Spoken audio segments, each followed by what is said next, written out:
कलावती की एक बहुत ही बुरी आदत थी। वो अपने आप को हमेशा अपनी बहू पूनम से ऊपर रखती थी। जब भी पूनम कलावती को कुछ समझाने की कोशिश करती तो हमेशा कलावती का एक ही डायलॉग होता था, अपनी सास को मत सिखा, मुझे सब पता है। माँ जी, मैं सिखा नहीं रही हूँ, मैं सिर्फ आपको बता रही हूँ, साबुन से हाथ धोने की जगह आप लिक्विड हैंड वॉश से हाथ धोया करो, वो ज्यादा सही रहता है। साबुनदानी की हालत देखो, कितना गला हुआ पानी भरा हुआ रहता है, इससे भला क्या हाथ साफ होंगे। तुम ये बात कर रही हो बहू, अब तो मैं फिर भी साबुन से हाथ धोती हूँ। पहले जब मैं छोटी हुआ करती थी तो हम तो मिट्टी से हाथ धो लिया करते थे। पता नहीं ये क्या पानी वाले साबुन चल पड़े हैं, हाथ भी नहीं धोया जाता इन पानी वाले साबुनों से। मेरे लिए तो ये साबुन की टिक्की ही काफी है। पता नहीं जब देखो मुझे सिखाने पर लगी रहती है। अपनी सास की इन्हीं बातों की वजह से कभी कभी पूनम गुस्से से झुंझला जाती थी। शाम को जब पूनम का पति घर आता तो पूनम उसे सारी बात बताती। राजीव, माँ को थोड़ा समझाया करो, जमाना बदल रहा है और वो है कि मेरी सुनती नहीं है। आज मैंने उनको जरा सा ये कह दिया कि आप साबुन की जगह लिक्विड हैंड वॉश से हाथ धोया करो, तो उस पर मुझे इतनी बातें सुनाने लगी। अगर यही कोई और कुछ कहता ना तो फट से मान जाती, पर मेरे से तो उन्हें अपने आप को ऊपर रखना है। उन्हें लगता है कि मैं उन्हें सिखाती हूँ। जब देखो एक ही डायलॉग मारती रहती है कि बहू मुझे मत सिखा। पूनम, तुम तो जानती हो वो हमेशा अपनी मनमर्जी करती है। तुम जितनी मर्जी उन्हें किसी बात के लिए समझाओ वो नहीं सुनेंगी, इसलिए तुम भी अभी टेंशन लेना बंद कर दो। राजीव की बात सुनकर पूनम चुप हो जाती थी, पर अगले दिन फिर कोई नया टॉपिक शुरू होता था तो पूनम फिर गुस्से में आ जाती थी। एक दिन कलावती की सहेली नीलम उसे मिलने के लिए आती है। नीलम के पास एक नया स्मार्टफोन था। हाँ तो और क्या, मैं तो मोबाइल फोन चलाती हूँ, तू भी अब नया मोबाइल फोन खरीद ले। देख, मैंने तो अपने फोन में भजन आरती सब लगा रखा है। सुबह उठते ही मोबाइल फोन में भजन आरती चला लेती हूँ। आंटी जी रहने दो, माँ जी को इन सब चीजों की आदत नहीं है। मैं कई बार माँ जी को कहती हूँ कि आपको मोबाइल फोन में भजन लगा दूं, तो कहती है कि नहीं, मैं अपनी किताब में ही आरती पढ़ूंगी। वो तो तेरा मोबाइल फोन है ना, इस वजह से मैं मना करती थी। अब मैं अपना फोन खरीदूंगी तब उसमें आरती लगाया करूंगी। राजीव को आने दे, मैं नया मोबाइल फोन कल ही मंगवा लूंगी। अब कलावती को नया मोबाइल फोन खरीदने का शौक चढ़ गया था। उसने राजेश से बोलकर नया मोबाइल फोन मंगवा लिया। अब सारा दिन कलावती अपने नए मोबाइल के साथ चिपकी रहती थी और पूरा दिन अपनी सहेली नीलम से बातें करती थी। हेलो, हाँ नीलम, सोचा तुझे फोन मिला लूं। वैसे कुछ भी कह, मोबाइल फोन आने से मन लग गया। अब टीवी में तो कभी कभी कुछ आता था, इसमें तो सारा दिन ही जब फोन खोलती हूँ तो कुछ भी दिखाई देता रहता है। मैं तो भजन कीर्तन सब इसी में देखती हूँ। जहाँ पर तू बताकर गई थी वही खोलती हूँ। रुक, मैं फोन चार्जिंग पर लगा दूं, फिर थोड़ी देर बाद फोन करूंगी। कलावती फोन को चार्जिंग पर लगाकर रसोई में चली गई। कुछ देर बाद पूनम कमरे में आई तो उसने देखा कलावती का फोन चार्जिंग पर तो लगा हुआ है पर चार्ज नहीं हो रहा। माँ जी, आपने फोन ठीक से नहीं लगाया। ठीक तो लगाया है, क्या गलत है? ये लीड की पिन बाहर है, आपने ऐसे ही टिका दी। पिन ठीक से लगानी होती है तभी तो चार्ज होगा फोन।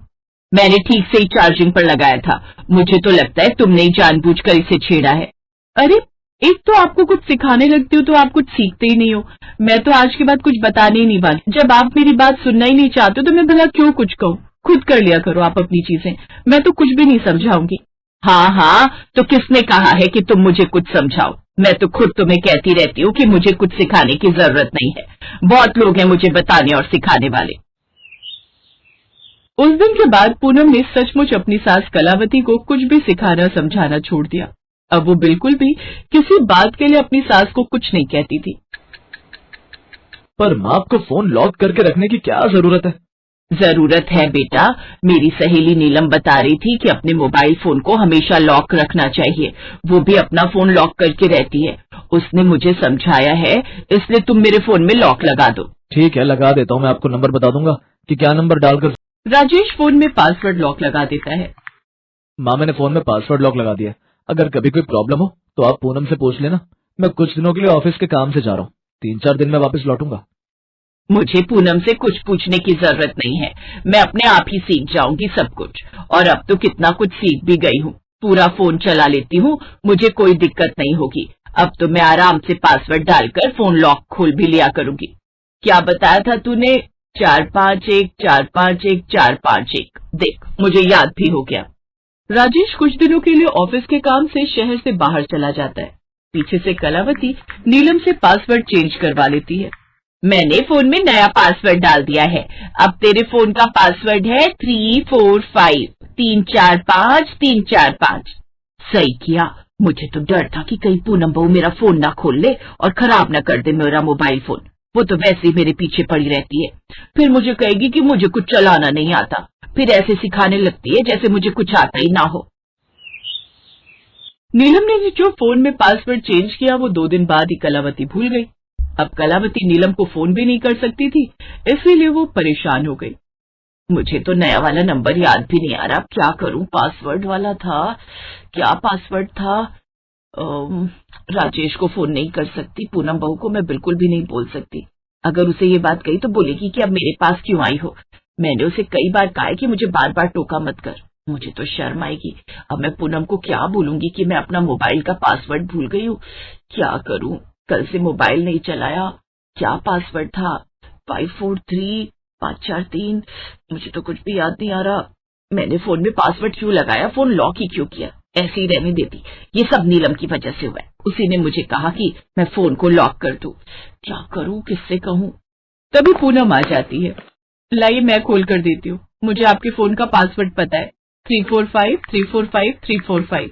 ये लीजिए, खुल गया आपका फोन। और मैंने आपके फोन से लॉक भी हटा दिया ताकि आपको फोन खोलने में दिक्कत ना हो। तुम्हें मेरे मोबाइल फोन का पासवर्ड पता था, पर कैसे?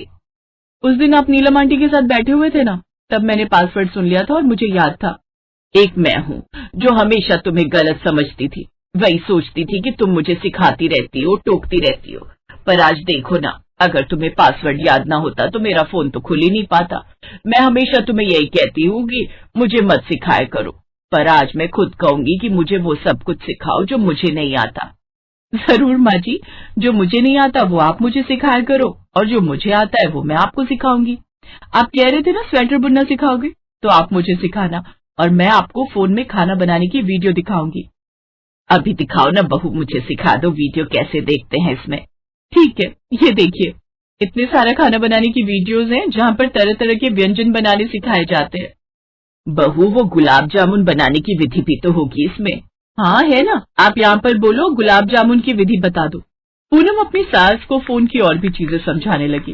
कलावती भी उसकी बातों को ध्यान से सुन रही थी और सीख रही थी। पूनम और कलावती के बीच में उस दिन के बाद सास बहू का एक प्यार भरा, गहरा और मजबूत रिश्ता बन गया। कोमल की मम्मी के बार बार फोन आ रहे थे कि वो किस समय मायके आने के लिए निकल रही है। हाँ मम्मी, बस आधे घंटे में निकलूंगी। वही 1.5-2 घंटे लगेंगे गुरुग्राम पहुंचने में। रास्ते में बहुत जाम मिलता है, तो मेट्रो से आ जा। मम्मी, वो अटैची और बैग भी है ना, इसलिए मैंने कैब कर ली है। आप टेंशन मत लो, मैं आ जाऊंगी। ठीक है कोमल, आ जाना टाइम से, मैं खाना तैयार रखूंगी। कोमल फोन पर कुछ और कहती, उससे पहले ही फोन कट गया। कोमल मायके जाने की तैयारी करने लगती है। रिंकू और दिशा की गर्मियों की छुट्टियां थी, इसी वजह से कोमल कुछ दिनों के लिए मायके रहने जा रही थी। मुझे ऑफिस के काम से न जाना होता तो मैं तुम्हें गाड़ी से छोड़ देता, पर बहुत अर्जेंट मीटिंग है आज ऑफिस की। वैसे मैं बीच में मिलने आ जाऊंगा, और बाकी तुम मम्मी के घर रहकर आ जाओ, फिर हम बच्चों के साथ घूमने चलेंगे।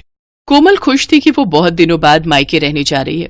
बच्चों के स्कूल और कामों की वजह से कोमल बहुत कम मायके रहने जा पाती थी। अब बच्चों की छुट्टियां थी, इसलिए कोमल कुछ दिनों के लिए मायके रहने जाती है। पर जब वो मायके पहुंची तो उसकी भाभी सुनैना घर पर नहीं थी। नानी माँ, मुझे मैंगो शेक पीना है। नानी माँ, मुझे मैंगो खाना है। हाँ हाँ बच्चों, रुको, मैं अभी तुम दोनों के लिए मैंगो भी लाती हूँ और मैंगो शेक भी। मम्मी, भाभी अपनी मम्मी के घर से कब तक आएंगी? बस आने ही वाली होगी, मैंने उसे बता दिया था कि तुम आने वाली हो। अभी कोमल पूरी बात भी नहीं कर पाई थी कि सुनैना अपने 2 बच्चों चारू और दीपू के साथ आ जाती है। अरे माँ जी, फ्रिज के सारे आम काटकर अपनी बेटी को ही खिला दिए या फिर 1-2 छोड़े भी हैं? कैसी हो कोमल? नमस्ते भाभी, मैं ठीक हूँ। वो बच्चे मैंगो की जिद। हाँ हाँ, आम का सीजन है और बच्चे अपने मामा के घर आए तो आम तो खाएंगे ही ना। ये देखो, मम्मी ने पके हुए बढ़िया दशहरी आम खाने को दिए, पूरे 5 किलो हैं। अब देख लो, पिछली गली में मेरा घर है, फिर भी मम्मी पापा मुझे सामान देते ही रहते हैं। मैं भी कुछ न कुछ ले जाती रहती हूँ, कभी खाली हाथ नहीं जाती। सुनैना, कोमल भी आम और लीची लेकर आई है, फ्रिज में रख दिए हैं। अच्छा किया, वैसे भी अब कुछ दिन यहाँ रुकोगे तो बच्चे तो कुछ ना कुछ खाने को मांगते ही रहते हैं। अच्छा, मैं ये आम फ्रिज में लगा कर आती हूँ। सुनैना रसोई में चली जाती है, पर कोमल उस समय गुस्से में थी। मम्मी, यही वजह है कि मैं यहाँ आना पसंद नहीं करती हूँ। मेरा तो मन ही नहीं था कि मैं इस बार छुट्टियों में मायके आऊं। सुधीर तो बोल भी रहे थे कि कहीं घूमने चलते हैं। मैंने ही उन्हें मना कर दिया कि नहीं, पहले मैं कुछ दिन मम्मी के घर जाकर आऊंगी, इसके बाद घूमने जाएंगे। बहुत बड़ी गलती कर दी जो मैं यहाँ आ गई। अगर भाभी का यही रवैया रहा ना तो मैं फिर कभी नहीं आऊंगी मायके। अरे सुनैना की बातों पर ध्यान मत दिया कर, वो ऐसी ही है। उसे समझ नहीं है कि कब क्या बोलना चाहिए। और ये घर मेरा है, तेरी माँ का है। अभी क्योंकि मैं जिंदा हूँ इसलिए तू अपनी माँ के घर आई है, आराम से रह। आज तेरे पापा जिंदा होते तो तेरे आने पर पल के बिछा देते। कोमल देखती है उसकी माँ की आंखों में आंसू आ जाते हैं, इसलिए कोमल उस समय चुप हो जाती है और बात को बदल देती। मम्मी, भैया को ना फोन मिला दो, उन्हें कहना मेरे लिए बंगाली रसगुल्ले लेते हुए आएंगे, बहुत मन हो रहा है। तभी कोमल का भाई आ जाता है। अरे मुझे पता है तू आने वाली है, इसीलिए मैं रास्ते में हलवाई से बंगाली रसगुल्ले लेता हुआ आया हूँ। ये ले, तेरी पसंद के बंगाली रसगुल्ले, वो भी छोटे वाले। नमस्ते भैया, कैसे हो? थैंक यू, आपको याद था कि मैं आने वाली हूँ। हाँ, मम्मी ने सुबह बता दिया था कि तुम आने वाली हो। और जीजू कैसे हैं, सब बढ़िया? जी भैया, सब ठीक है। देसी घी लाए हो? मैंने बोला था देसी घी खत्म हो गया, लेते हुए आना। अरे मैं भूल ही गया, सॉरी। काम की चीज तो तुम भूल ही जाओगे जो मैंने बोली है। बहन के लिए रसगुल्ले लाना नहीं भूले, और देसी घी भी मैं अपने लिए नहीं बोल रही हूँ। रिंकू और दिशा देसी घी के पराठे खाते हैं। कोई बात नहीं भाभी, पराठे की इतनी जरूरत नहीं है, बच्चे सादी रोटी भी खा लेते हैं। और दाल चावल बने हैं ना तो उसके साथ रोटी की जरूरत नहीं। नहीं नहीं, मुझे सारी जिंदगी ये थोड़ी सुनना है कि बहन मायके रहने आई और उसे और उसके बच्चों को देसी घी खाने को नहीं मिला। जाओ रवि, आप लेकर आओ। हाँ हाँ, जा रहा हूँ। ये बात तुम सीधे मुंह से भी तो बोल सकती थी, इतना घुमा फिरा कर क्यों बोली? उस समय रवि देसी घी लेने के लिए चला जाता है। सुनैना आगे पीछे तो ठीक रहती थी, पर जैसे ही कोमल कभी रहने के लिए आ जाए तो वो ऐसे ही व्यवहार करती थी। इसी वजह से कोमल मायके आना पसंद नहीं करती थी। वो तो सिर्फ अपनी माँ और भाई की वजह से ही मायके आ रही थी। माँ, इतना याद रखो, मैं बस आपके और भैया के मुंह को यहाँ आती हूँ, वरना भाभी से मुझे कोई उम्मीद नहीं। कोमल का मन ही नहीं लग रहा था क्योंकि उसकी भाभी सुनैना बहुत ही अटपटा व्यवहार करती थी। एक दिन सब लोग घूमने के लिए मॉल गए। पापा, हमें गेम खेलने हैं। हाँ पापा, चलो ना गेम खेलते हैं। अभी नहीं बच्चों, थोड़ी देर में चलते हैं, पहले थोड़ा मॉल में घूम तो लो। ये मॉल कितना बदल गया है, पहले तो छोटा सा था, लगता है बड़ा किया है। हाँ, अभी तो और बड़ा बनेगा। मामा जी कॉर्न्स खाने हैं। और मुझे आइसक्रीम। अभी खिलाता हूँ, चलो सुनैना, आओ आइसक्रीम खा लेते हैं। रवि सबको आइसक्रीम लेकर देता है। रिंकू भी अपनी पसंद के कॉर्न्स और आइसक्रीम ले लेता है। सब लोग आइसक्रीम खाते हैं। चलो बच्चों, अब हम गेम पार्लर चलते हैं, हम सब वहाँ पर गेम खेलेंगे। रवि जैसे ही सबको गेम पार्लर ले जाने लगता है तो वो देखता है कि आज गेम पार्लर बंद है। भैया, गेम पार्लर बंद है। जी, गेम पार्लर बंद है, काम चल रहा है। चलो बच्चों, अब तो गेम पार्लर बंद है, थोड़ा और घूम लेते हैं, फिर घर चलेंगे। रवि सबको घर ले आता है, पर घर आकर सुनैना गुस्से में अपने कमरे में चली जाती है और रवि से बुरी तरह लड़ने लगती है। सुनैना, तुम फिजूल की लड़ाई कर रही हो। मैं लड़ाई कर रही हूँ? ये लड़ाई तुम्हारी बहन और उसके बच्चों की वजह से हुई है। तुम्हें जब चारू और दीपू ने बोला कि पापा गेम पार्लर चलो तो तुमने उनकी बात पर ध्यान नहीं दिया, और जैसे ही तुम्हारी बहन के बच्चों ने तुमसे आइसक्रीम और कॉर्न्स की फरमाइश की, तुमने फौरन खरीद कर दे दिए। तुम्हारी बहन तो चाहती यही है कि हम दोनों की लड़ाई हो। वो आती है और हमारे घर में कलेश छिड़ जाता है। चुप हो जाओ सुनैना, कोमल सारी बातें सुन रही होगी, उस पर क्या बीतेगी तुमने सोचा भी है? कोमल इस घर की बेटी है, मेरी बहन है। अगर तुम्हारे घर में तुम्हारे साथ ऐसा हो तो तुम पर क्या बीतेगी सुनैना? थोड़ा होश में आओ, तुमने आज बहुत बोल दिया। कोमल सब कुछ सुन चुकी थी। कुछ देर बाद जब सुनैना शांत हो जाती है, रवि भैया, चारू और दीपू के एडमिशन की बात सुधीर जी ने स्कूल में कर ली है। आप चिंता मत करो, अब इन दोनों का एडमिशन भी रिंकू और दिशा के स्कूल में हो जाएगा। छुट्टियों के बाद आपको एक फॉर्म फिल करना है, बाकी सारी बात सुधीर जी ने कर ली है। अब जीजू को मेरी तरफ से थैंक यू बोलना। वैसे मैं भी उन्हें पर्सनली फोन कर दूंगा। इतने समय से एडमिशन की वजह से मैं बहुत परेशान था। सुधीर जी ने बहुत बड़ा काम कर दिया। कोमल वापस जा रही है रवि। सुनैना की बातों से इसका मन बहुत दुखा है। हाँ भैया, अब मन बहुत दुख चुका है और आप प्लीज मुझे रोकना मत। मैं नहीं चाहती कि मैं आपकी और भाभी के झगड़े की वजह बनूं। मेरी कैब आ गई है, मैं चलती हूँ। कोमल जैसे ही बैग उठाने लगती है, सुनैना उसका हाथ रोक देती है। कोमल, सॉरी, मैं जानती हूँ मेरी वजह से तुम्हारा मन दुखा। तुम हमारे लिए इतना सोचती हो और मैंने तुम्हें कितना कुछ गलत बोल दिया। ऐसे अचानक मत जाओ, सुधीर जी गलत सोचेंगे। कुछ दिन और रुक कर जाना। बच्चे बहुत मन से अपने मामा मामी के घर आए हैं, मैं ऐसे नहीं जाने दूंगी। मैं जानती हूँ मैंने गुस्से में बहुत गलत बोल दिया, पर मैं ये भी जानती हूँ कि तुम मुझे माफ कर दोगी। भाभी प्लीज, आप मेरे से सॉरी मत बोलो। आप मुझसे बड़े हो। सारे गिले शिकवे दूर हो जाते हैं और मन की कड़वाहट खत्म हो जाती है। सुनैना और कोमल एक दूसरे के गले लग जाती हैं। सब कुछ ठीक हो जाता है। रिश्ते फिर से सुलझ जाते हैं। सुनैना ने अपनी गलती मानी और उसे एहसास हुआ कि जैसे वो अपने घर की बेटी है, वैसे ही कोमल इस घर की बेटी है, और अगर उसके साथ ऐसा होता तो उसे कितना दुख पहुंचता। इसलिए सुनैना ने अपने व्यवहार को बदला और रिश्तों में आने वाली दूरियां खत्म हो गईं।